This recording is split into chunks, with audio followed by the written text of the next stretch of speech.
ខ្ញុំពិតជាអរគុណនឹងគុណណាស់ចំពោះអ្នកដែលតែងតែជួយឧបត្ថម្ភខ្ញុំនៅក្នុងការទិញការទូរស័ព្ទបញ្ចូលអ៊ីនធឺណិតថតជាវីដេអូចែកជូនអ្នកទាំងអស់គ្នាទស្សនាកម្សាន្តជាហូរហែកន្លងមកក្នុងពេលនេះផងដែរខ្ញុំសូមអរគុណចំពោះអ្នកដែលគាត់មានឈ្មោះថាលីកុសលដែលគាត់បានជួយឧបត្ថម្ភខ្ញុំនៅទឹកប្រាក់ចំនួន5000រៀលខ្ញុំក៏សូមអរគុណចំពោះអ្នកដែលគាត់មានឈ្មោះថាសានលីតាដែលគាត់បានជួយឧបត្ថម្ភខ្ញុំនៅទឹកប្រាក់ចំនួន6500រៀលពិតជាអរគុណនឹងគុណអ្នកទាំងអស់គ្នាខ្លាំងៗមែនទែនតែម្ដងអ្នកទាំងអស់គ្នាអាចជួយឧបត្ថម្ភខ្ញុំតាមរយៈ barcode ដោយដែលមានបង្ហាញនៅលើអេក្រង់ទូរស័ព្ទនេះផងដែរដើម្បីខ្ញុំអាចទិញការទូរស័ព្ទបញ្ចូលអ៊ីនធឺណិតថតវីដេអូចែកជូនអ្នកទាំងអស់គ្នាទស្សនាកម្សាន្តជាហូរបន្តទៀតសូមអរគុណយើងមកតាមដានស្ដាប់ការវិភាគរបស់យើងមកតទៅទៀតចង់ដឹងថាតើពីនេះមកនេះមានអ្វីសម្រាប់អ្នកដែលកំពុងទស្សនាការវិភាគរបស់ខ្ញុំមានអ្វីដែលអ្នកគួរតែដឹងនិងមានអ្វីដែលអ្នកត្រូវត្រៀមខ្លួនទទួលយកដែរឬទេនៅក្នុងពេលឆាប់ៗខាងមុខនេះនឹងមានការចាប់ផ្ដើមធ្វើអ្វីមួយសម្រាប់អ្នកដែលស្ដាប់ការវិភាគរបស់ខ្ញុំដូចជាមាននរណាម្នាក់គឺគេបានត្រៀមខ្លួនរួចរាល់ទៅហើយនៅក្នុងការផ្ញើសារតាក់ទងម្នាក់គេដូចជាមិនបោះបង់ចោលទំនាក់ទំនងរវាងអ្នកនិងគេទេមើលទៅគឺគេនៅតែមានក្តីសង្ឃឹមគេនៅតែចង់តាក់ទងជាមួយអ្នកឡើងវិញណាអាចថាមនុស្សម្នាក់ដែលគេចង់តាក់ទងម្នាក់ហ្នឹងគឺជាមនុស្សដែលគេបានប្លុកអ្នកតាម social media ឬក៏ខ្លួនអ្នកផ្ទាល់តែម្ដងគឺអ្នកដែលស្ដាប់ការវិភាគរបស់ខ្ញុំនេះជាអ្នកប្លុកគេអ្នកខ្លះអាចនឹង unfriend អត់ចេះ block ក៏ប៉ុន្តែបានថា unfriend ឈប់រាប់អានឈប់តាមដាន Facebook social media របស់គេអញ្ចឹងណាមិនថាជា Facebook មិនថាជា Telegram ឬក៏ Instagram អីគឺឈប់តាក់ទងជាមួយគេណាបើសិនបើអ្នក block គេតាម social media ច្បាស់ណាស់ថាគេនឹងតាក់ទងអ្នកតាមរយៈ social media ថ្មីមួយផ្សេងទៀតរបស់គេណាសម្រាប់អ្នកស្ដាប់ការវិភាគរបស់ខ្ញុំមួយចំនួនអាចជាមនុស្សថ្មីសម្រាប់អ្នកដែលអ្នកមិនធ្លាប់ជួបមិនធ្លាប់លក្ខណៈថាជួបជាមួយនឹងជីវិតពិតកន្លងមកអញ្ចឹងគឺគេដូចជាចង់ជួបអ្នកហើយចង់តាក់ទងជាមួយអ្នកអាចថាមនុស្សថ្មីម្នាក់ហ្នឹងគឺជាលើកដំបូងដែលគេនឹងផ្ញើសារទៅកាន់អ្នកដែលស្ដាប់ការវិភាគរបស់ខ្ញុំគឺជាសារដំបូងរវាងអ្នកទាំងពីរតែម្ដងណាហើយគេក៏មានការព្រួយបារម្ភផងដែរខ្លាចថាអ្នកអត់តបសារទៅគេមនុស្សដែលគេនឹងផ្ញើសារតាក់ទងម្នាក់ហ្នឹងគឺគេអាចមាន zodiac sign ជាធាតុភ្លើង Aries Leo Sagittarius មនុស្សដែលគេនឹងតាក់ទងម្នាក់ដែលស្ដាប់ការវិភាគគឺជាមនុស្សដែលមានអាយុក្មេងជាងអ្នកគេអាចនឹងក្មេងជាងអ្នកដែលស្ដាប់ការវិភាគរបស់ខ្ញុំចន្លោះពី7ទៅ9ឆ្នាំសម្រាប់អ្នកស្ដាប់ការវិភាគរបស់ខ្ញុំមួយចំនួនគេអាចនឹងក្មេងជាងអ្នក4ឆ្នាំក៏ថាបានអ្នកដែលស្ដាប់ការវិភាគរបស់ខ្ញុំអ្នកអាចជាមនុស្សដែលមានអ្នកគ្រប់គ្រងច្រើនអ្នកចូលចិត្តច្រើនជាពិសេសតាម social media តែម្ដងណាអញ្ចឹងមនុស្សដែលគេនឹងតាក់ទងម្នាក់គឺជាមនុស្សម្នាក់ក្នុងចំណោមមនុស្សដែលគេគ្រប់គ្រងអ្នកឬក៏តាមដាន social media របស់អ្នកនឹងហើយមនុស្សដែលគេចាប់អារម្មណ៍ជាមួយអ្នកដែលស្ដាប់ការវិភាគរបស់ខ្ញុំនេះគឺគេតែងតែសម័យនៅពេលណាដែលគេទំនេរគឺគេនឹកឃើញរលឹកមកដល់អ្នកជានិច្ចតែម្ដងហើយគេនឹកទៅពីអ្នកជារហូតហ្មងតើអ្នកនេះមានចំណេះដឹងមានចំណេះជំនាញអ្វីដែលអ្នកបង្ហោះនៅ social media នេះតាមរបៀបម៉េចតើការរស់នៅរបស់អ្នកហ្នឹងយ៉ាងណាអញ្ចឹងគឺគេចេះគិតអញ្ចឹងអាចនឹងមានរឿងអ្វីមួយដែលនឹងកើតឡើងសម្រាប់អ្នកដែលស្ដាប់ការវិភាគរបស់ខ្ញុំនេះនៅក្នុងរយៈពេល7ថ្ងៃទៅ7សប្តាហ៍បន្ទាប់ពីស្ដាប់ការវិភាគនេះហើយសម្រាប់អ្នកខ្លះអាចនឹងមានរឿងអ្វីមួយកើតឡើងសម្រាប់អ្នកនៅក្នុងខែ7បន្ទាប់ពីស្ដាប់ការវិភាគនេះមនុស្សដែលគេចាប់អារម្មណ៍ជាមួយអ្នកហ្នឹងគឺគេដូចជាបានបដិញ្ញាចិត្តសម្រាប់ចិត្តច្បាស់លាស់ហើយថាគេចង់ឈានជើងមកមុខមកជំហានមកតាក់ទងជាមួយអ្នកដែលស្ដាប់ការវិភាគបើសម្រាប់អ្នកខ្លះចង់មកជួបអ្នកផ្ទាល់តែម្ដងបើទោះបីជាអ្នកទាំងពីររស់នៅដែនឆ្ងាយពីគ្នាក៏គេស្ម័គ្រចិត្តនៅក្នុងការធ្វើដំណើរពីដែនឆ្ងាយរបស់គេមកជួបមុខអ្នកនៅកន្លែងរបស់អ្នកដែរហើយគេមកបែបប្រកបវិជ្ជាគេអត់ស្ទាក់ស្ទើរទេនៅក្នុងការសម្រេចចិត្តរបស់គេនេះគេអាចនឹងអញ្ជើញអ្នកដែលស្ដាប់ការវិភាគរបស់ខ្ញុំនេះឲ្យទៅលេងភូមិកំណើតស្រុកកំណើតរបស់គេផងក៏ថាបានឬក៏ឲ្យទៅលេងផ្ទះរបស់គេមនុស្សដែលជាគូរបស់អ្នកគេអាចជាមនុស្សដែលមានគំនិតទូលំទូលាយគិតបានលក្ខណៈថាវែងឆ្ងាយគេក៏អាចជាមនុស្សដែលចូលចិត្តនៅក្នុងការធ្វើដំណើរផ្សងព្រេងឬក៏ចូលចិត្តអ្វីមួយដែលប្លែករករកអ្វីមួយដែលថ្មីស្រាវជ្រាវអ្វីមួយដែលលក្ខណៈថាគេមិនធ្លាប់ជួបមិនធ្លាប់ប្រទះពីមុនមកគេអាចជាប្រភេទមនុស្ស extrovert ផងដែរចូលចិត្តនៅក្នុងការចំណាយពេលវេលានៅខាងក្រៅផ្ទះហើយចូលចិត្តលក្ខណៈថាពិធីជប់លៀងអ្វីដែលអបអរសាទរជាមួយនឹងមនុស្សទូទៅអញ្ចឹងណា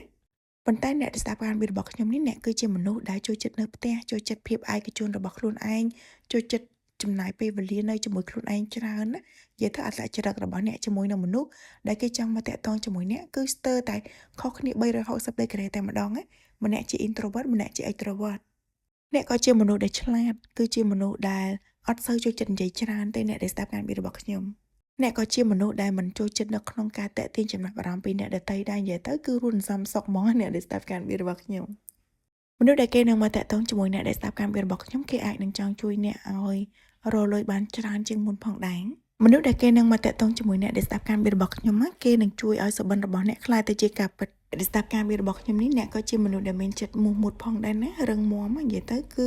អាចរស់នៅដោយខ្លួនឯងបានតែម្ដងណាគឺរស់នៅតែម្នាក់ឯងក៏បានដែរអ្នកមានចំណុចដែលខុសគ្នាពីមនុស្សដែលគេចាប់អារម្មណ៍ជាមួយអ្នកចឹងហើយទៅធ្វើឲ្យគេនេះចង់ស្វែងយល់ពីអ្នកបន្ថែមហើយ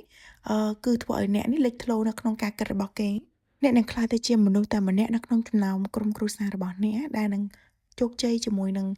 ក្តីសុបិនឬក៏ក្តីសម័យដែលអ្នកចង់បានណាអ្នកនឹងមានឡានទំនើបជាច្រើនចា៎និយាយទៅគឺរស់នៅក្នុងជីវិតបែបស៊ីវិល័យហ្មងណាអ្នកនឹងបានប្រើសម្លៀកបំពាក់ស្អាតថ្លៃហើយមានឈ្មោះ brand name ទៀតណាមនុស្សដែលគេចាប់អារម្មណ៍ជាមួយអ្នកគេខ្លាចថាអ្នកនេះបដិសេធជាមួយគេទៅវិញទៅធ្វើឲ្យគេរៀងតាក់ទើសម្រាប់អ្នកស្ដាប់ការវិរបស់ខ្ញុំមួយចំនួនអាចជាមនុស្សដែលអ្នកធ្លាប់ស្គាល់រួចហើយណាដោយនិយាយតាំងពីដើម B អញ្ចឹងប៉ុន្តែអ្នកទាំងពីរនេះបានឈប់តាក់ទងជាមួយគ្នា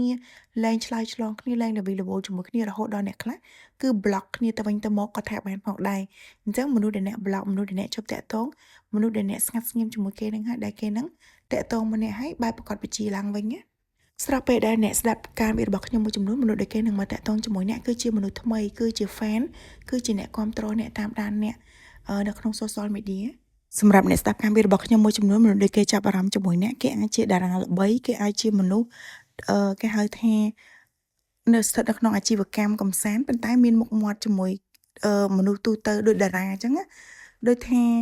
ាគេអាចជាតារាបង្ហាញម៉ូដក៏ថាបានផងដែរហើយគេជាមនុស្សដែលរស់នៅក្នុងជីវិតបែបស៊ីវិល័យបែបទំនើបប្រើរបស់ល្អៗ brand អញ្ចឹងណា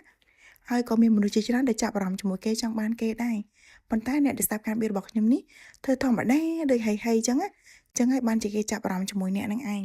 គេធ្វើរឿងជាច្រើនដើម្បីអ្នកដែលស្ដាប់ការវិរបស់ខ្ញុំប៉ុន្តែអ្នកធ្វើដូចជាបង្ងើកន្តើយឬអត់រវីរវល់ឬអត់ឲ្យតម្លៃអីសោះដូច្នេះហើយគេគិតថាគេគួរតែមកតាក់ទងអ្នកដែលផ្ទាល់ហើយនិយាយចំជាមួយអ្នកតែម្ដងច្បាស់មួយអ្នកហ្មងបានអាចទៅរួច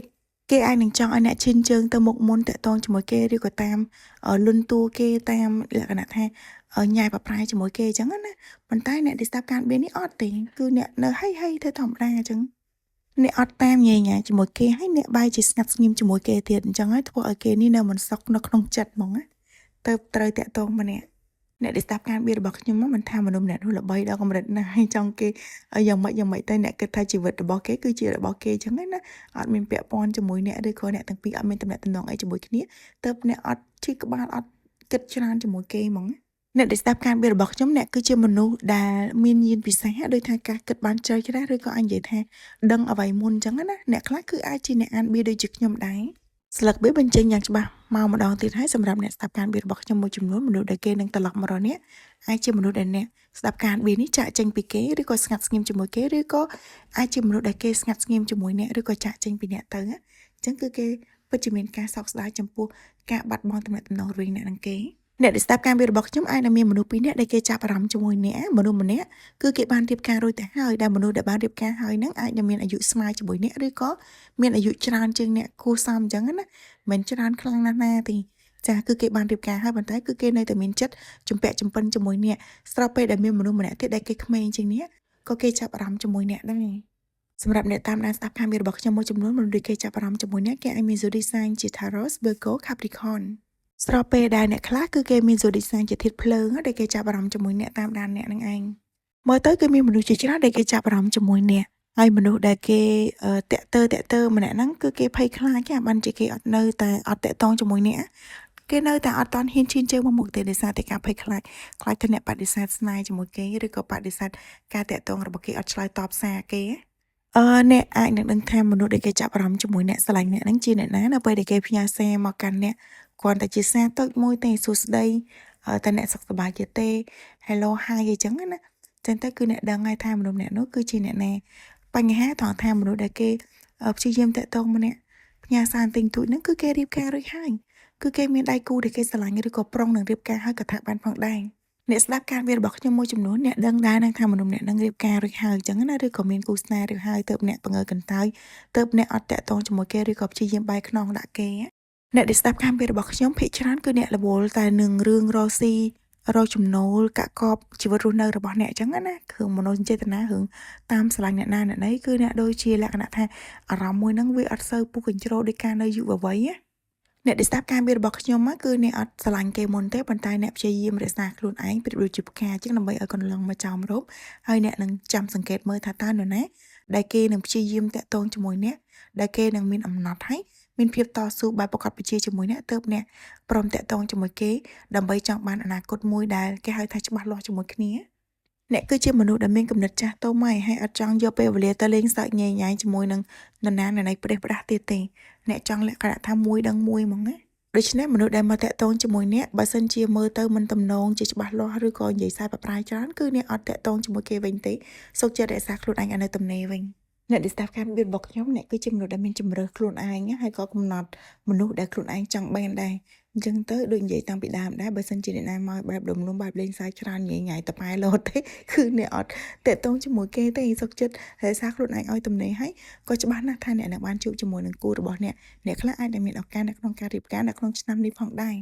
អ្នកស្ដាប់ការមានរបស់ខ្ញុំមួយចំនួនអ្នកអាចនឹងរៀបការមែនតើគឺនៅក្នុងខែ4ណាបន្ទាប់ពីស្ដាប់ការ2នេះគឺចុងខែ3អ្នកអាចនឹងរៀបការនៅចុងខែ4ក៏ថាបានឬអាចនឹងមានការចូលស្ដីដណ្ដឹងភ្ជាប់ពាក្យនៅក្នុងខែ4ដោយសារតែមនុស្សដែលគេមកតាក់ទងជាមួយអ្នកនោះតើតែគេមកបែបច្បាស់លាស់បែបមកចូលស្ដីដណ្ដឹងហ្មងទៅធ្វើឲ្យអ្នកនេះរៀងភ្ញាក់ផ្អើលរៀងទទួលយកគេបានអញ្ចឹងណាមនុស្សដែលគេចូលមកតាក់ទងជាមួយអ្នកបន្ទាប់នោះច្បាស់ណាស់ថាគេគឺជាគូរបស់អ្នកតែម្ដងណាហើយអ្នកនឹង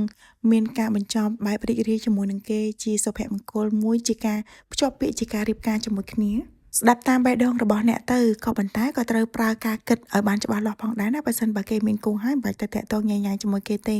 អញ្ចឹងធ្វើខ្លួនឯងឲ្យស្រឡះដើម្បីទទួលយកអ្នកថ្មីទទួលយកស្នេហាដែលល្អសម្រាប់ខ្លួនឯងគូរបស់អ្នកភាគច្រើនគឺមានអាយុក្មេងជាងអ្នកទេអ្នកដែលស្ដាប់ការនិយាយរបស់ខ្ញុំមិនថាអ្នកជាមនុស្សប្រុសឬក៏មនុស្សស្រីទេណាព្រោះថាមនុស្សដែលមានអាយុស្មើអ្នកឬក៏មនុស្សដែលគេមានអាយុបងអ្នកគឺគេដូចជាកំពុងតែជាប់តាក់ទងជាមួយអ្នកផ្សេងហើយ